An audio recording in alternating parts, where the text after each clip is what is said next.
much for tuning in. My name is Isabel. I will be the host for Never Stop the Music from here on out.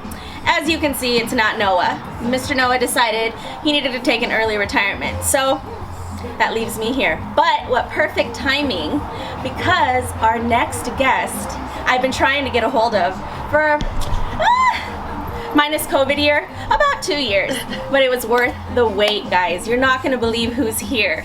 This person is one of my personal favorite female reggae artists. Her style is incredible. Her music is phenomenal. It touches your soul. So it's such an honor to have Miss Eli-Mac here. Hey, what's up? Ellie, thank you so much for being here. Yeah, I appreciate it for you to take the time out of your busy schedule. I know that you have a lot going on right now. So please, thank you from the bottom of my heart for being here. Thank you for your support. Yes, of course. So how are you? What's new? How are you after this COVID year? Yeah, it's been quite a crazy year and a half, I think, almost 2 years. Wild. Yeah, everything kind of took a pause for a little bit, and we had to get creative in other ways. How do you feel like doing live music again?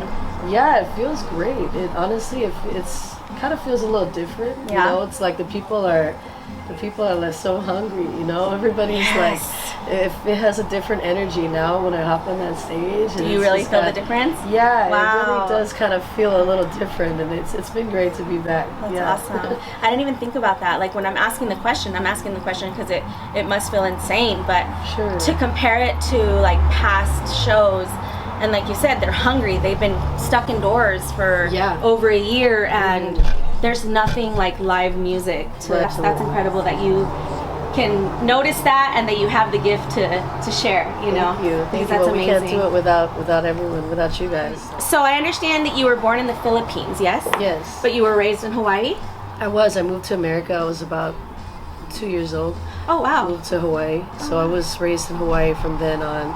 I moved to Cali when I was 18. I was out the house and just, following my dreams since then. It's been quite a journey. So do you kind of go back and forth? Yeah, I'm lucky I get to go back and forth to Hawaii and to a lot of other places get to travel because of music. But luckily to be able to go back home. I did do a little bit of homework and I did do a little bit of searching. Okay. And I found out What'd you find? that at the age of 18 you were a finalist on American Idol. I was, yes. What the heck? Like how? Like I know my musical journey is so crazy. I feel like I've lived so many lifetimes, I bet. When I was 18, I auditioned for American Idol. I made the top 10. Got to go on tour. This was Jennifer Hudson's season, Fantasia season, no so it was a tough season.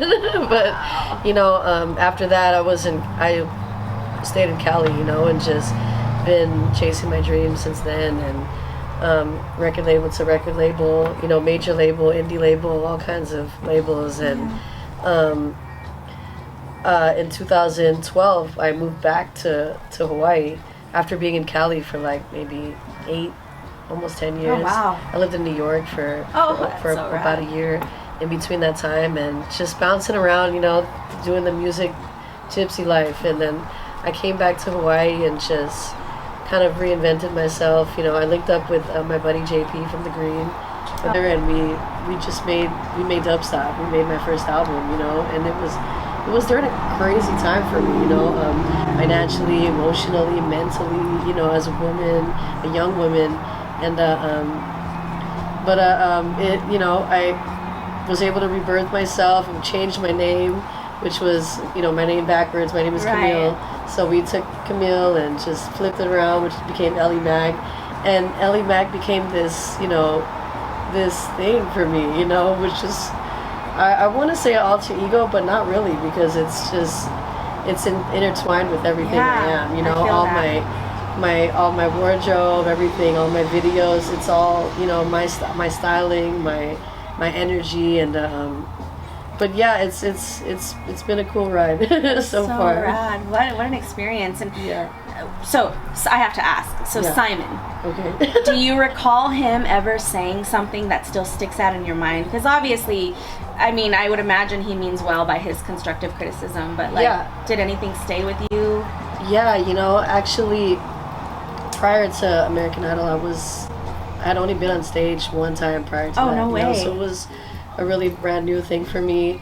I was known as the girl who was really scared, and yeah, he would always tell me your voice is great, but your confidence it needs to, and I give thanks for Idol, because it was kind of like my boot camp, It got me to where I'm at today,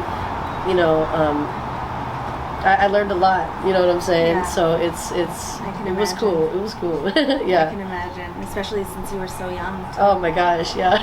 18 years old, that's a baby still. Yeah, That's amazing. yeah. Would you feel comfortable with singing a little snippet of that? I don't know what to do.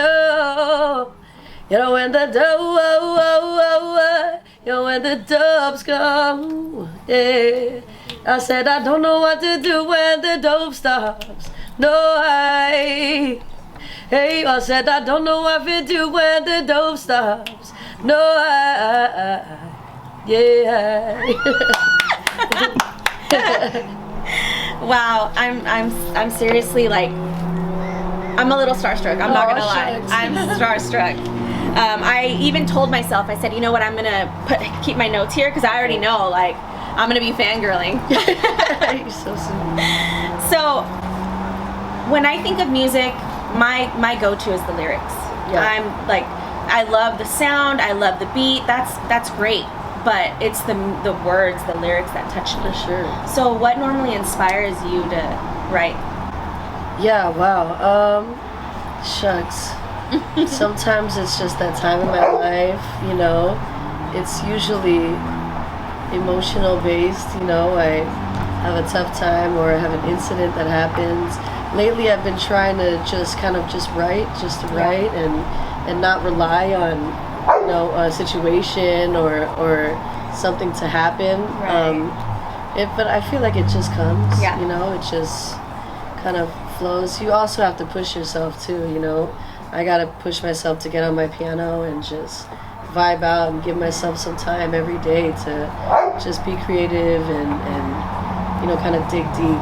Sometimes I'll go a while without writing, and I'm like, I can't do that. I gotta try every day. So it just comes. Yeah. Did you find that it was easier during like the COVID time because you had more time alone at home, perhaps? We're like, what are we gonna do now? Yeah. But then I think all of us, we started doing the live feeds, which was something I never did before. So we kind of started doing the live feeds, and then I was able to finish some songs, that I normally couldn't finish up because I'm usually on the road for 6 months out of the year. So I think COVID definitely, lit a fire under all of our butts. Yeah, we all were like, we need to, get cracking on other things other than being on the road. So yeah, I was able to get some work done for sure in the studio. And then I have a single coming out with Soja. That should be coming out sometime this month. No way. It's called Funny. And then I have a single coming out with Collie Buds. It's my song, so it's featuring Collie Buds. It's called Resume. And I'm really excited about that one. How exciting. He's one of my favorites for so long. So I like to say I've been keeping it active during the COVID. How exciting. Yeah. Wow. So it's funny you say he's one of your favorites, because that was one of the questions that I wanted to ask. Like, if you can collaborate with anybody, living or who has passed, who would it be? Jeez, that's such a good question. There's so many people. Yeah. Top three. Top three. I would say Tupac. I would love to do a chorus. Hell yeah. Lauryn Hill, she's one of my favorites. And that's one of the songs you sang, correct? Yeah, on Idol? yeah, absolutely. Yeah. She's my biggest inspiration ever. Awesome. And I'm actually a hip hop head, so I would say Tribe Called Quest. They're one of my, I know all their songs. Hell yeah. Or like Nas. Nas was like my first so that would be crush. amazing. Yeah, that was like my first hip hop crush anyway. Yeah, but yeah, I mean, I love. I got into roots when I was like in high school. It was more, Jamaican roots. Midnight, Peter Tosh, Don Carlos. Yeah, but those are probably my top. That's amazing. I love that. As far as now, since you're back in live music, what do you normally do to prepare for a show? Like, what is your day like? Yeah, so it's showtime, you know, so I get my crew, you know, that's my squad around me. I got my video dude, my camera dude, my people. Oh, she's on the other side of you. My people who I know, you know, or I usually always say a prayer either by myself or with my band. Beautiful. And then, you know, once I get really nervous right before, but once I hop on the stage and the music starts, it goes away instantly. Yeah, but right before, man, the several minutes before, the hour before, it's like, you know, you can see the anxiety in my face. Everybody kind of just lets me do my thing, and yeah. Because you have those rituals that you for sure, you know, go into and to help you. Because I can relate. Like, I normally don't get anxious about things until literally right when I'm going to start. Yeah. And then I'm like, oh my god, this is really happening. What did I get myself into? I'm doing this. And then it's all. Okay. How incredible does that feel to like see thousands of people there cheering you on? Like, how do you avoid from crying? Yeah. Because I would imagine that's got to be so emotional. Yeah, I have cried on stage before many times. I'm actually a bit of a crybaby, unfortunately. But no, that says a lot about people, I think, when they're able to. I have cried on stage several times, but it's really like no other feeling in the world. I mean, it's uncomparable. You know, when I hit the stage, it's just kind of. It's like this vortex, you know, and it just kind of goes away for a little bit until I get off the stage. I'm like, oh yeah, my problems. So after a show, what is your go-to food? My go-to food? Because I imagine when you put on a show like that, you have to be hungry after. Yeah. I like to eat pretty much all day long. Yeah. So I'm fucking. Excuse me. You're good. I'm nonstop eating. But there's nothing that you like crave, like, oh, I'm done, like, this was gnarly, like, I'm hungry, let's go. Sometimes I want like a steak, sometimes I want like bar food, like chicken strips or fries, or sometimes I want J-Bo's, sometimes I just want food, you know? Yeah, food is like my biggest addiction. Same. For sure, yeah. Food is like, I'm thinking about food right now, so you know, it's like you're like, chop, I'm hungry. I'm always thinking about food. I'm like, stop, go away. Yeah. The name of our movement is Never Stop the Music. Okay. Obviously, music, as we've mentioned several times already throughout this interview, is it's inspiration. It's life. It takes you to another world. You know. How would you interpret Never Stop the Music? What is it? What does that mean to you? What does that mean to me? Wow, gee, that's such a deep question. For me, music was just like something that had to be a part of my life. You know, when my mom would like ground me, it wasn't. She wouldn't take away my TV. She wouldn't take away. She would take away my boombox. She would come in my room, grab it, and I'd be like, no! Like, it had my CDs. Like, it was just something special to me, and I really truly believe that everybody should have music in their life, you know, children, adults, elderly people, and I Never Stop the Music is, there's so many aspects of it, like, you know, I think everybody should sing, whether you feel like you sing good or not. Like, I know everybody enjoys doing it in the shower, you know, I know a lot of people love vibing in the shower, the acoustics there are great, you know, little kids, like, music classes in school, you know, I don't think that's a program that should be taken out. You know, music playing while, you know, you're exercising or while, you know, you're meditating. I think it's just should be a part of our daily lives for our sanity, and you know, it's for educational purposes too, you know, like Sesame Street or Blue's Clues, you know.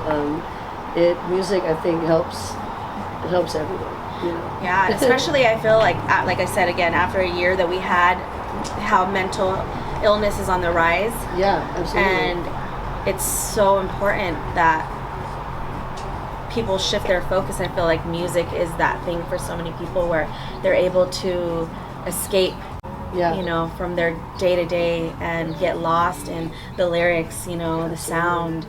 And so what you're doing and why we started this is to showcase and highlight this incredible thing that is, I feel, is often underrated. Yeah. You know? Yeah. Or so taken for granted. absolutely. Yeah.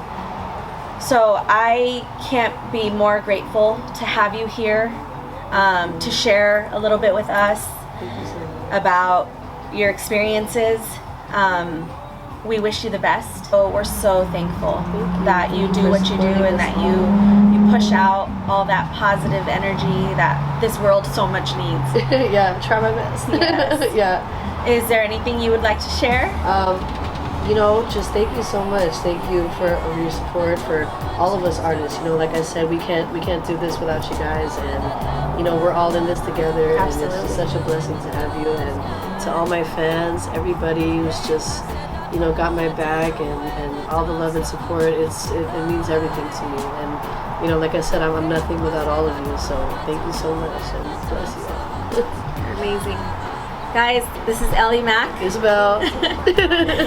I'm going to put all of her information, social media info, in the link or in the information below.